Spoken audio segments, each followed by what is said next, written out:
on OSRC News at 7, federal government proposed tax on petroleum products sparks debate. House of Representatives calls for Africa-Asia Trade Investment Framework. Lunar eclipse offers rare treats for sky watchers in Nigeria, other African countries. And from outside the shores of Nigeria, UK Labour mulls use of military barracks to house asylum seeker.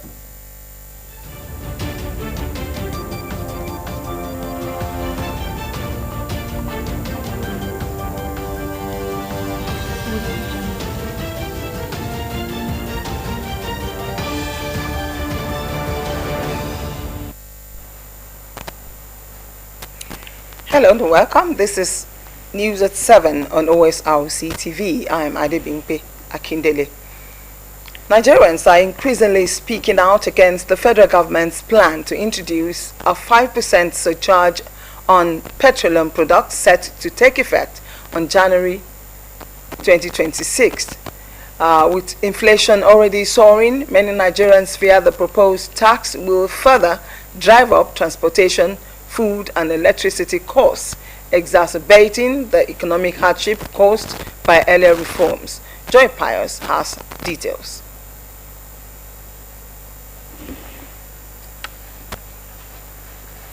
The federal government recently announced plans to impose a 5% surcharge on refined petroleum products effective January 2026. The policy aligns with efforts to boost non-oil revenue amid rising public debt and the cost of maintaining subsidies.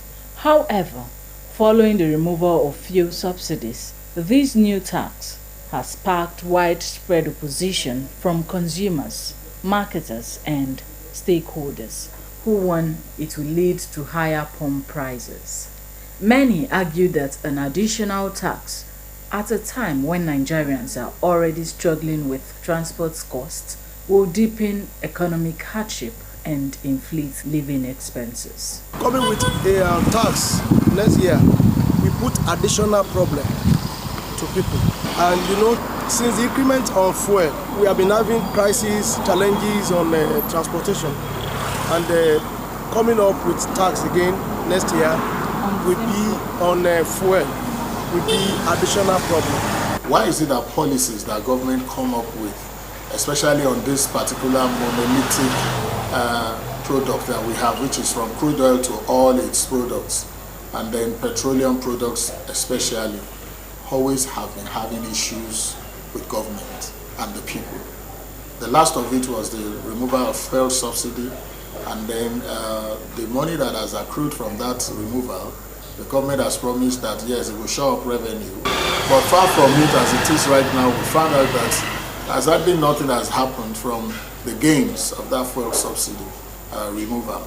However, I want to see that it's even a policy somersault at this moment from the government to think that 5% tax increase must go again on petroleum products at this time when the measure of GDP to per capita income to the standard of living and inflation is staring Nigerians in the face. Critics are urging the government to reconsider the levy and redirect revenue towards improving education, healthcare, and poverty alleviation programs. To me, I think they should suspend that and do something that will help the masses. The naira, and then the value of the currency, the purchasing power, the standard of living, inflation, the GDP, economic growth, and all other things, and even the hike in prices of foodstuffs is there. So once this happens again, you can imagine it's going to skyrocket. So let the government consider that even if at all they are going to initiate such a policy, there must be safety nets. Then they must make sure that there is a way to buffer, there's a way to alleviate, such and assuage the people in such policies that they make. Health is going to be a tough time and a tougher time for an average Nigeria come from 1st of January 2026. Let the government suspend this. Let there be a wholesale analysis. Let the people be called before such decisions are made by the government. The federal government, however, has clarified that no final implementation date has been set. Joy Pius, Osrc News.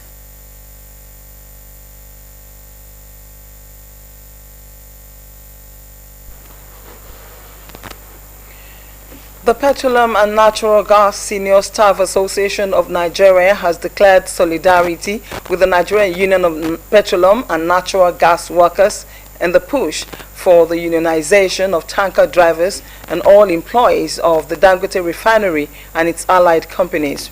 Recall that the NUPENG had declared its intention to stop loading fuel today, Monday, over allegations that Dangote refinery planned to ban the drivers recruited for its 4,000 trucks from joining the union.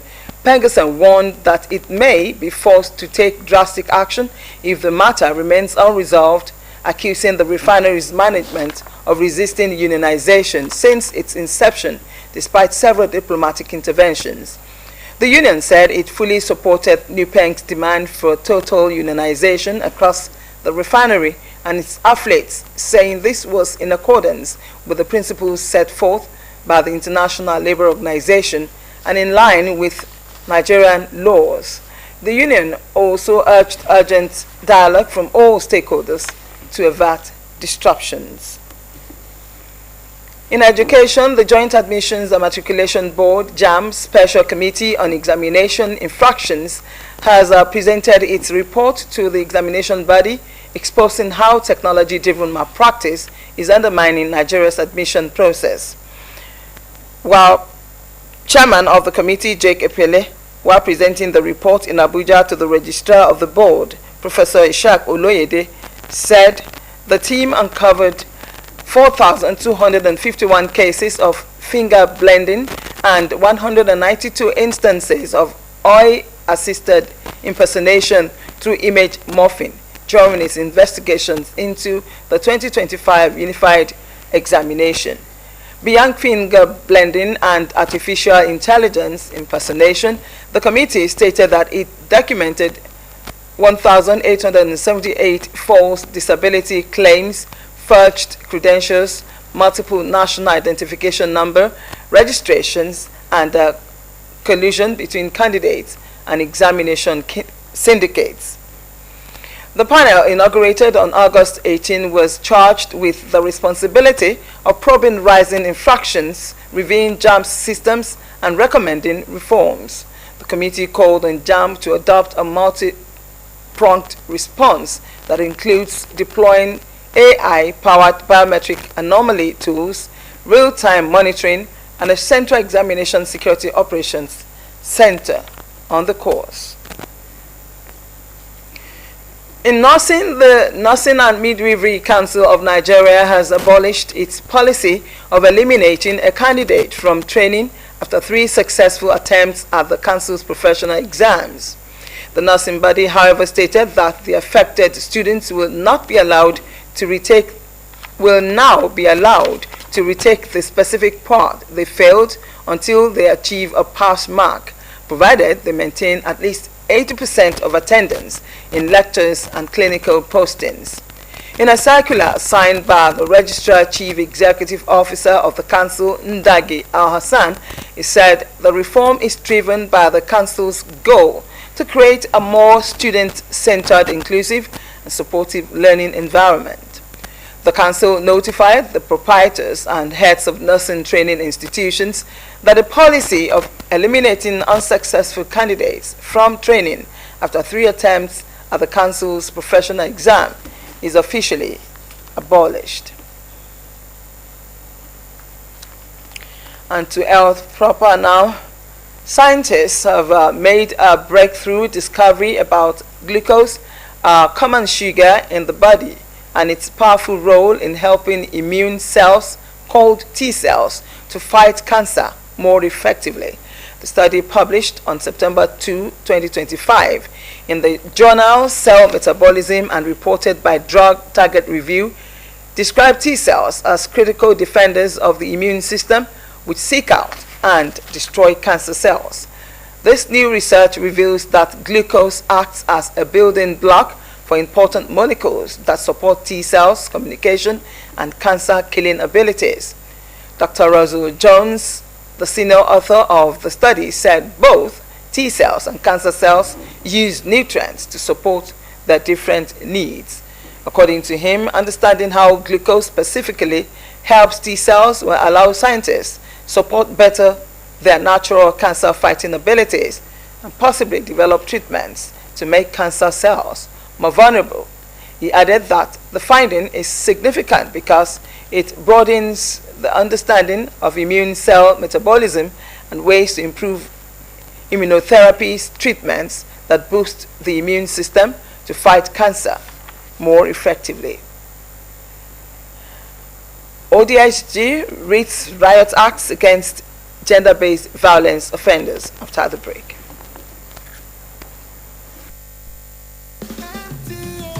The MTN Mega Billion promo is here.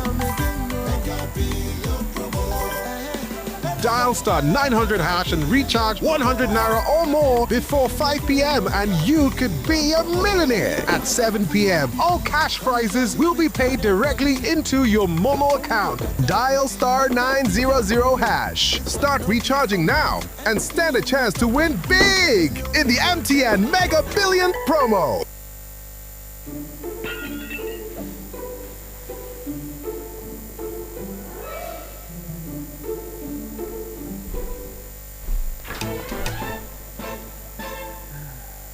Enjoy the delicious blend of cocoa, milk, and sugar with the chocolated nourishment of Peak Chocolate Milk Powder.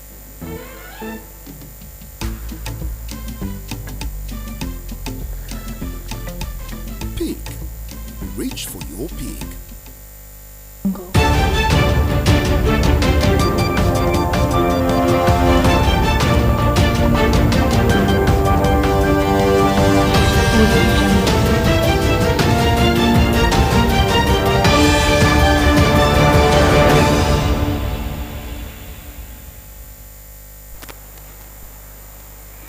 If you just joined us, this is Osrc News at 7. And for feedback and comments, visit the station's website. You can watch us live on our website, www.osrc.ng, or follow us on Facebook at OSRC TV, and on YouTube, you can subscribe to our channel, OSRC TV, Ondo. Now for the rest of the news, the Ondo State government has reiterated its commitment to protecting the rights and dignity of women and children by maintaining a zero-tolerance policy towards gender-based violence. Commissioner for Women Affairs and Social Development, Dr. Shin Osamaye, made this known while reacting to a recent case of a 3-year-old girl being abused by a neighbor. Osamaye condemned the incident, emphasizing that the government's resolve to ensure that perpetrators face full wrath of the law. The commissioner urged mothers and caregivers to closely monitor their children and maintain open communication to detect early warning signs of abuse. Dr. Osamaye assured that the ministry is working closely with security agencies, community leaders, and civil society organizations to intensify awareness, strengthen reporting mechanisms, and provide support system for survivors. She added that the government has pledged to drive policies and initiatives that protect the dignity of every citizen, especially women and children, and has called for collective vigilance and community responsibility to eradicate GBV. The much anticipated astronomical event, the lunar eclipse, popularly known as the blood moon, graced Nigerian skies and some African countries on September 7th, captivating millions of sky watchers across the globe.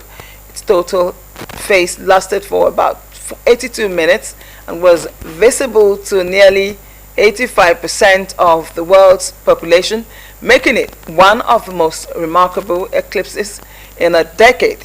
Following the celestial wonder, conversations have continued on its possible impact on the environment, human health, and even cultural beliefs. Blessing Obey takes us through the spectacular scenes and the reactions it stirred. The The September 2025 total lunar eclipse lit up the night sky in a breathtaking spectacle, a rare phenomenon last seen in 2019. For close to an hour and a half, the moon glowed in deep shades of red, dazzling stargazers across Asia, Africa, Australia, and parts of Europe.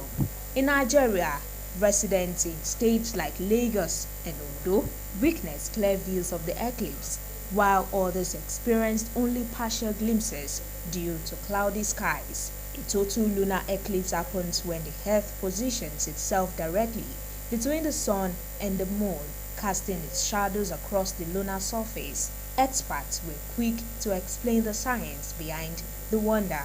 A physicist, Professor Joseph Ojo, described the eclipse as peculiar, explaining the science behind the phenomenon. Lunar eclipse has about 3 types. We have the partial eclipse, we have the total eclipse, and we have the penumbral eclipse. The Earth and the Sun itself, the alignment does not just occur because there is what we call a teeth angle. The Earth rotates. The Moon itself is orbit. Its orbit itself is that it's not just as round as that. So it is orbit. So there is what we call a slight tilted angle, which is about 5 degrees. So this 5-degree alignment does not occur often. It is when it occurs now that you can have that eclipse, because before an eclipse must occur, the Sun, the Earth, and the Moon, they must align. Also, a communication physics expert, Professor Moses Ajewole, noted that the lunar eclipse has no adverse health effects. Health-wise, there is nothing much that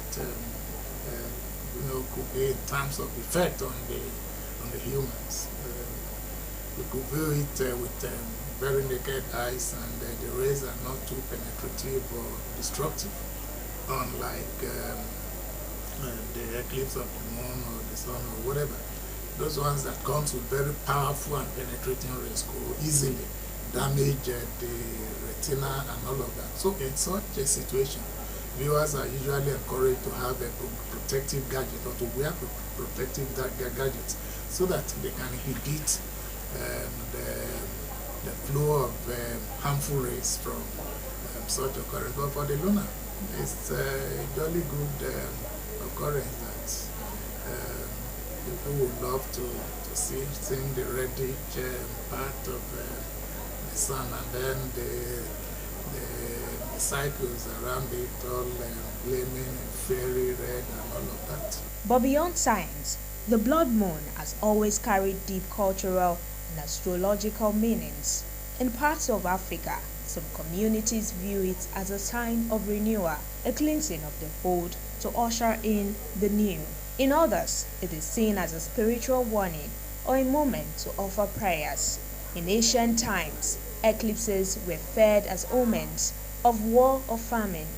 Even today, some astrologers believe lunar eclipses can steer emotions, endings, and new beginnings. Whether seen as a cosmic wonder, a spiritual sign, or simply a scientific marvel, the September lunar eclipse has once again reminded us of our smallness beneath the vastness of the skies, and left many wondering what the heavens will unveil next. Blessing Obe, Osrc News.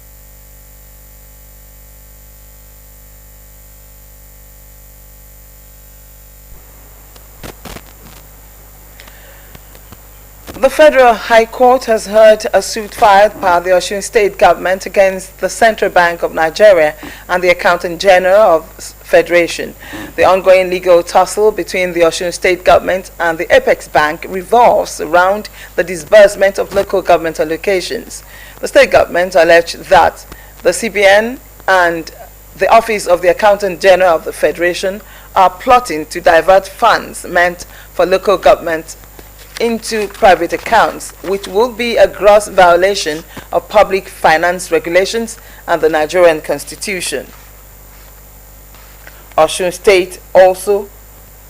government also argued that the plan would undermine pending legal actions before the Supreme Court regarding the administration of local government funds in the state. The Speaker of the House of Representatives, Tajuddin Abbas, has called for trade and investment frameworks between Africa and Asia, especially for green energy and digital economies. Speaker Abbas made this known in his remark at the ongoing first general meeting of the Asian African Parliamentary Council holding in Beirut, in Lebanon. Abbas also stated that the proposed Asian African Parliamentary Council, which he approved, will enable African and Asian parliaments to address shared challenges and amplify the voices of the two continents in global affairs. He added that, addressing African Asian lawmakers at the Lebanese parliament, the speaker urged them to prioritize establishing frameworks for investment, trade, and exchange of ideas. The speaker added that as the world changes, the parliaments must lead the way in fostering partnerships based on opportunity and innovation. Following growing public protests over the accommodation of asylum seekers in hotels, Defense Secretary John Hurley said the Labour government is exploring the possibility of using military facilities to temporarily house migrants while their applications are processed. The move is part of the broader efforts to find suitable and secure locations for asylum seekers amid rising concerns about overcrowding in existing hotels and reception centers, which officials are said to be assessing which sites could be quickly adapted to provide safe and dignified accommodation. Adirunke Kolawole completes the story. The early hours, another small boat arrives on the Kent coast. Its crossing ended, its passengers beginning their asylum claims here. But where to house them? Around 30,000 have arrived in the UK this year. One option, moving migrants to former military barracks. With the Home Office, I have been putting military planners into their border command and into their planning for the future. And we are looking at the potential use of military and non-military use sites for temporary accommodation for the people who come across on these small boats that may not have a right to be here or need to be processed rapidly before we can decide whether or not they should stay or whether or not we deport them. And strong words from the new Home Secretary, Shabana Mahmood. These small boats crossing, she said, are utterly unacceptable, and the vile people smugglers behind them are wreaking havoc on our borders. Thanks to a deal with France, people crossing in small boats can now be detained and removed to France and expect the force to take place imminently. Protecting the UK border is my priority as Home Secretary, and I will explore all options to restore order to our immigration system. The Napier barracks in Foxton have housed hundreds of male asylum seekers, but the site has faced fierce opposition, with many saying conditions inside are squalid. If you think that we not have hot water, we not have water for drink. A few years ago, migrants filmed their accommodation. Those inside now said things haven't improved. Sally off-ran buildings aren't fit for purpose. Other sites haven't opened because there have been legal challenges.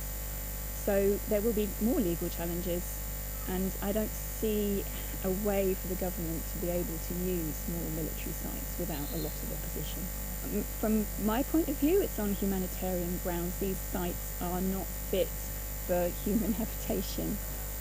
Others are also concerned in Foxton. If it's suitable for people to be in, then yeah, put them in there, because they've got to go somewhere. If they come across on the boat, send them home, send them back. And it's difficult because so many, and you give up all these hotels to house them, and I don't really know a solution. But in Germany we also have many migrants, but it doesn't seem to be a problem there. Recent protests outside migrant hotel highlight the current challenge. There is a commitment to close the controversial use of hotels by 2029. But as they empty out, alternatives must be found. And as the boat keeps arriving, they need to keep fund fast. Adirunke Kolawole, Osrc News. A week after the devastating earthquake struck eastern Afghanistan, survivors in remote communities are facing the threats of hunger and diseases. The disaster has claimed over 2,200 lives and left thousands more injured.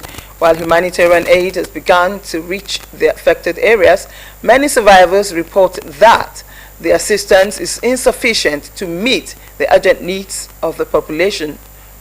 Wura Olami Olanipekun reports.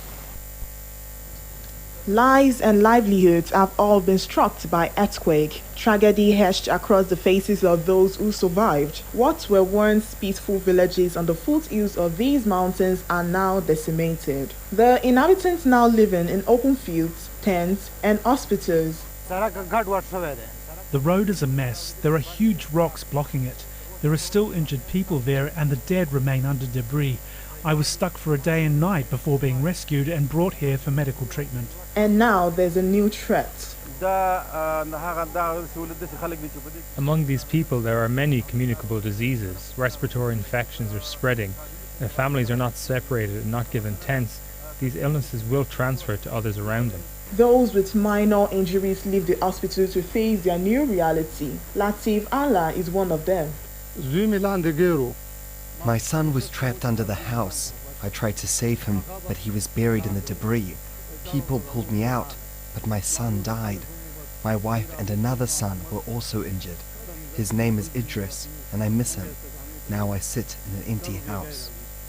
A week ago, there was a rhythm to life here. Now people's lives have been turned upside down. No one brings us bread to eat. We'd put onions and tomatoes in the pot. Then we're forced to run out to the field because we realized the walls were no longer safe. We are very frustrated and ended up only eating bread. People here feel they've been overlooked and can only wait for aid. We are driving from Kabul through Jalalabad to the epicenter of the earthquake.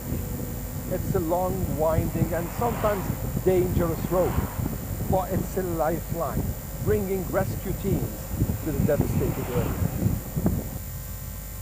International aid is beginning to trickle in. 2 Chinese military planes have delivered tents and blankets, with more promised. Qatar has already flown in several planes, its rescue teams operating on the ground. But US-funded medical supplies remain stuck in warehouses awaiting approval from Washington. For survivors here, life is now about waiting on the tents, in fields and in fear, with aftershocks still rattling these mountains and aid slow to arrive. The struggle is far from over. Raolami Olanipekun, OSRC News.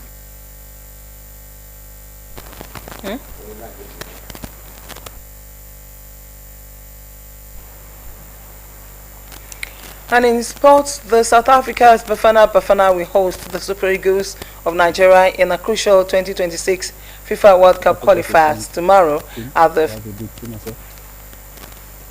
the Free State Stadium in Bloemfontein, South Africa. With Group C reaching its climax, both teams are under pressure to get a result.